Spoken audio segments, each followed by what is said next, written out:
J'ai jamais été un grand sportif. J'ai souvent essayé de me mettre au sport, en vain. J'aimais juste pas ça. Ajoutez à ça 3 années passées en école de commerce à fumer, boire et manger et vous aurez une bonne idée de mon état à l'aube de ce mois d'août 2023. À ce moment-là, je me regarde dans la glace et j'aime pas la personne que je vois. Une personne qui vient de rentrer dans le monde du travail depuis 1 an et qui se laisse complètement dépasser par la vie. Il fallait que ça change. Je pouvais plus me voir dans cet état. Alors, le 23 août 2023, j'enfile une paire de baskets qui traînait dans mon placard, un jogging et je pars courir.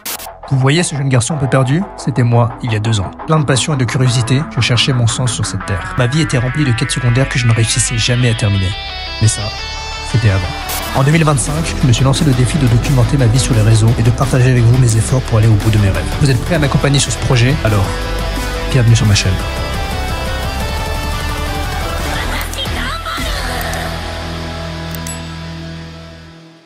Ma première run est catastrophique. J'arrive à peine à courir 5 km et je manque de m'évanouir, voire même de me vomir dessus. Ça s'annonce mal, mais je décide de pas lâcher l'affaire. Et pour me forcer à rester motivé, je me fixe un objectif. Courir le semi-marathon du Bois de Vincennes qui a lieu 2 mois plus tard. Sur ces 2 premiers mois, je cours entre 3 et 4 fois par semaine. Pas plus parce que mon corps rouillé par des années d'excès ne me le permet pas. Le 22 octobre, après avoir couru au maximum de ma vitesse, je boucle mon premier semi-marathon en 1h56 minutes et 39 secondes. Seulement 2 mois après avoir commencé la course à pied. Je finis 3150e, mais je suis super content. J'ai réussi à le finir en moins de 2 heures. À ce moment-là, je me dis que j'ai couru un semi-marathon, c'est bien, mais il faut vite que je me trouve un nouvel objectif. Car courir pour le plaisir ne fait pas encore partie de mon vocabulaire. C'est alors qu'un ami me parle du maxi-cross de la forêt de Montmorency. 42 km en pleine forêt, 1600 mètres de dénivelé positif et une quantité astronomique de boue. La course est prévue pour le 4 février 2024, ce qui me laisserait tout juste 3 mois pour me préparer. Ni une ni deux, je relève le défi. D'ores et déjà, beaucoup de personnes me disent qu'il est impossible de courir un marathon en ayant commencé la course à pied 5 mois plus tôt, encore moins un trail aussi technique. À l'époque, je suis persuadé que notre cerveau renferme beaucoup plus de potentiel qu'on le pense et j'écoute pas ces personnes-là. Pire, ça m'agace de les entendre répéter le même disque en boucle. Je me dis que je vais leur donner tort.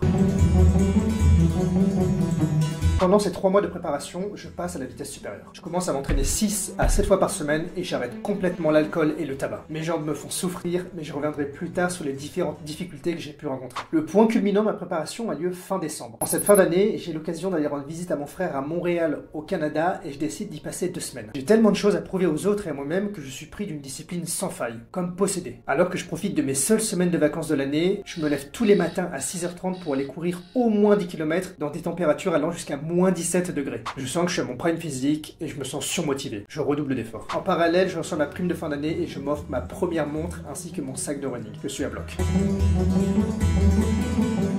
Le 4 février, à 7h du matin, je m'aligne sur le départ du maxi-cross de la forêt de Montmorency. Ça fait 3 mois que je cours non-stop et j'arrive préparé physiquement du mieux que j'ai pu. Mais alors que je suis sur la ligne du départ, je me rends compte d'une chose. Je n'ai pas du tout les chaussures adéquates pour ce genre de parcours. Alors que tout le monde autour de moi est en crampons, je suis en chaussures de running de ville. D'un coup, je suis pris d'un immense syndrome de l'imposteur et je me dis que j'ai pas du tout ma place ici et que je suis trop peu préparé. De toute façon, il est trop tard pour reculer, je me lance dans la course. J'arriverai à sortir de ce déluge debout et finirai la course en 6h39, me classant 554e sur 651 compétiteurs. Le problème, c'est que là, je suis persuadé d'avoir atteint mes limites. Je suis épuisé et j'ai les jambes en compote. Je me dis que je pourrais jamais courir plus de 42 km. Mais ce que je vous avais pas dit, c'est qu'en rentrant du Canada, pris d'un élan de motivation, j'avais décidé de m'inscrire à l'Eco-Trail de Paris. Pour ceux qui connaissent pas, c'est une course de 83 km et 1300 mètres de dénivelé positif qui passe par plusieurs lieux emblématiques d'Île-de-France et dont l'arrivée n'est ni plus ni moins qu'au premier étage de la Tour Eiffel. Donc à ce moment-là, si je comprends bien, il me reste 1 mois pour courir 2 fois plus.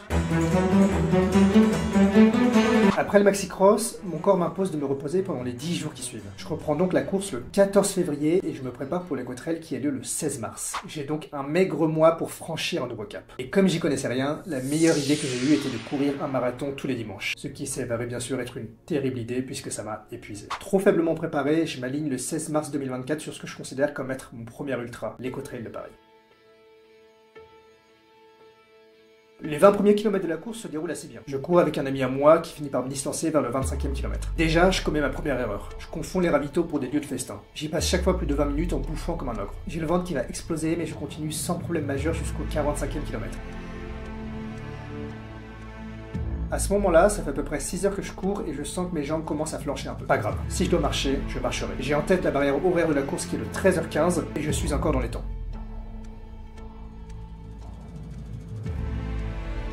Je passe en 7h41 le ravito du 58e kilomètre et là, c'est la traversée du désert. La nuit tombe et je me retrouve seul dans de longs sentiers de forêt. Seul avec mes démons qui commencent à ramper derrière moi et à me chuchoter à l'oreille d'abandonner. La douleur s'en irait. J'ai pas besoin de m'infliger tout ça. J'ai déjà fait plus que ce que dont la plupart des gens sont capables. J'ai rien à prouver à qui que ce soit. En fait, si, j'ai des choses à me prouver. Je chasse mes démons et j'arrive tant bien que mal au 71e kilomètre après 10 heures de course. À seulement 12 km de l'arrivée, je comprends que je vais y arriver. Je réunis les dernières forces qui me restent et j'essaye tant bien que mal de courir. Je dis bien essayer car sur ces derniers kilomètres, j'avancerai à une vitesse moyenne de 8 minutes 30 au kilomètre. C'est à peine plus rapide que de la marche. À 2 km de l'arrivée, je croise une des figures emblématiques du trail parisien, Casquette Verte, qui encourage les participants. On me dira par la suite, dépêche-toi d'arriver à la Tour Eiffel car elle va bientôt s'illuminer. Alors, dans un dernier élan, je cours et je grimpe cette Tour Eiffel tout juste avant minuit et je finirai l'éco-trail de Paris en 11h52 minutes. Je passerai par la suite une très mauvaise nuit avec des crampes et des sueurs froides, mais avec la joie incommensurable d'être allé jusqu'au bout de moi-même. Je vais donc me coucher le cœur léger en me disant que c'est bon, j'en ai assez fait.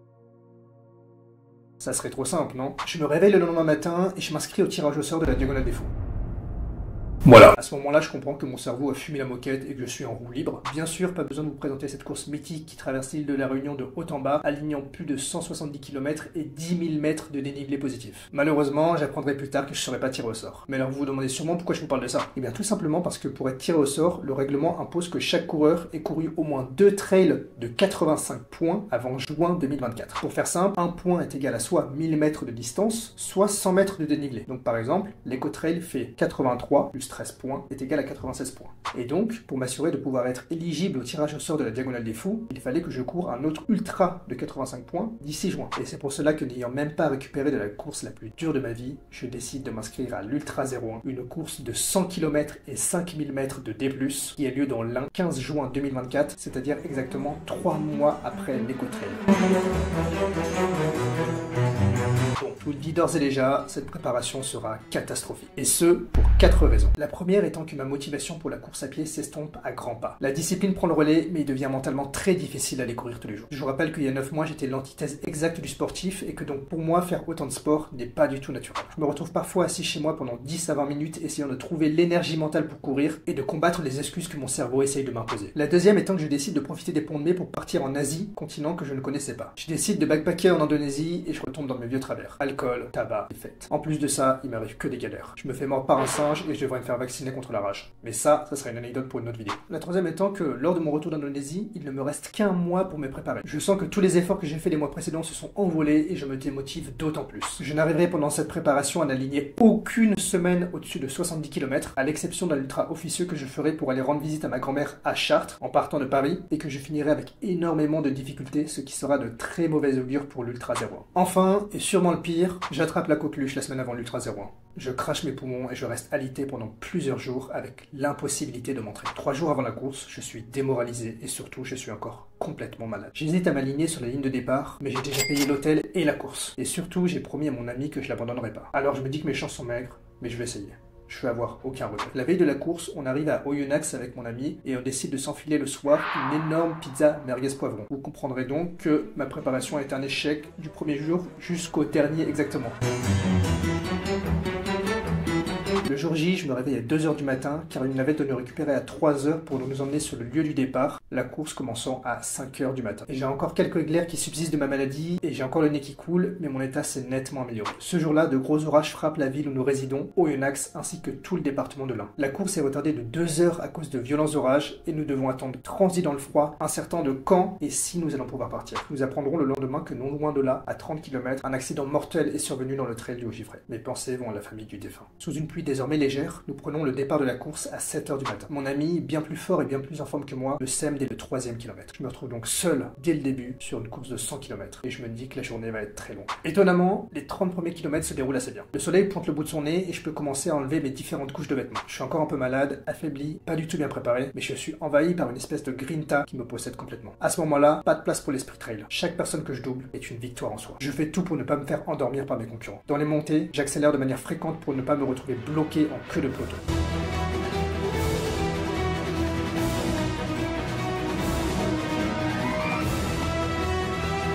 J'arrive au 32e kilomètre à Noircombe et je sens que je suis très rapide. J'ai doublé énormément de personnes. Je me dis que je vais sûrement exploser en plein vol, mais autant aller le plus loin possible. Le prochain ravitaillement est à Montoisé, 1300 mètres plus haut et 15 km plus loin. Je suis clairement en sur-régime, mais je suis galvanisé.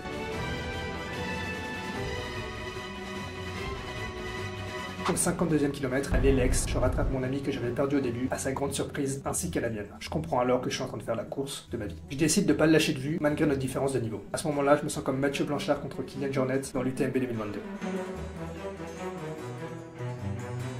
Nous nous soutenons et nous accrochons mutuellement jusqu'au sommet de la borne au lion et au 63e kilomètre, il finit par me distancer. À ce moment-là, je suis en 70e position. Et comme je vous le disais, je suis clairement parti trop vite et je sens que mes batteries commencent à me lâcher. J'arrive plus à ingérer quoi que ce soit et j'ai aucune assistance pour m'encourager. Je continue à courir, mais chaque kilomètre devient de plus en plus dur. Je dois creuser au plus profond de moi-même pour aller chercher la force de continuer. À partir du 75e kilomètre, je suis assailli de 2 points de côté extrêmement douloureux, ainsi qu'une douleur très forte dans le pied droit. J'essaie d'ignorer ces douleurs en me disant qu'elles sont encore dans le domaine du supportable. J'apprendrai par la suite qu'il s'agissait d'une fracture de fatigue pour mon pied.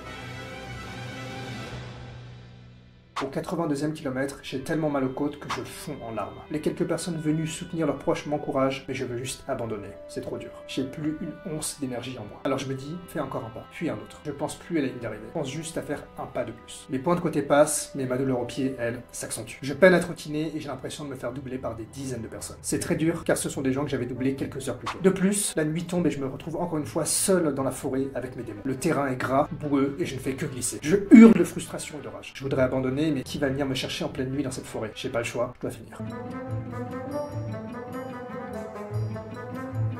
Les larmes aux yeux, j'arrive au bout de ma course en 15h15. Lorsque je vois que j'ai fini dans le top 100 à la 95e position, c'est l'apothéose. Je hurle de joie. Je n'en reviens pas de l'exploit que j'ai accompli, moi qui ne pouvais pas courir 5 km 9 mois plus tôt. Après la course, la nuit que je passe est terrifiante. Mon corps n'a pas aimé ce que je lui ai fait subir et il va me le faire comprendre. Je suis pris d'hallucinations et j'ai l'impression de ne pas fermer l'œil. Mes draps sont trempés à cause des sueurs froides qui coulent le long de mon dos. Je n'arrive même pas à me tourner dans mon lit pour atteindre ma gourde et prendre une gorgée d'eau. Je n'ai juste qu'à subir la nuit et attendre la douce délivrance de l'aube. Le matin, impossible de me lever. Je dois me laisser tomber et rouler du lit pour me masser les jambes pendant une demi-heure avant de pouvoir réussir à me lever. Pour couronner le tout, et parce que vous commencez à comprendre que je suis pas le mec le plus malin de la Terre, on avait eu la riche idée de venir à Oyonnax en voiture. On avait donc plus de 6 heures de route jusqu'à Paris qui nous attendait. C'est le trajet le plus difficile et long de ma vie et pas forcément le plus rassurant. Mon arrivée alternait suffisamment souvent pour pas prendre de risques. Une fois rentré chez moi, il me faudra 1 mois d'arrêt pour récupérer ma fracture de fatigue. De manière générale, pendant cette préparation, j'ai flirté avec toutes les blessures possibles et inimaginables. Beaucoup sont partis en me massant énormément les jambes, parfois plusieurs fois par jour, et c'est sans doute ce qui m'a permis de progresser si vite. J'aurais jamais cru que je serais capable de ce genre d'exploit. Si vous regardez cette vidéo et que vous pensez que je suis une exception, c'est pas le cas. Ce que j'ai fait, tout le monde est capable de le faire. C'est entre vous et vous-même. N'écoutez pas ceux qui vous diront l'inverse. Ils ne veulent pas vous voir réussir et vous voir vous dépasser. Si vous avez un rêve, foncez et donnez tout pour l'atteindre, car il ne vous attendra pas. J'espère que ce format de vidéo vous aura plu. C'était Mathieu. À la prochaine. Ciao ciao. PS, ma prochaine course est l'Ultra de Saint-Jacques by UTMB, 135 km et 6000 mètres de dénivelé positif.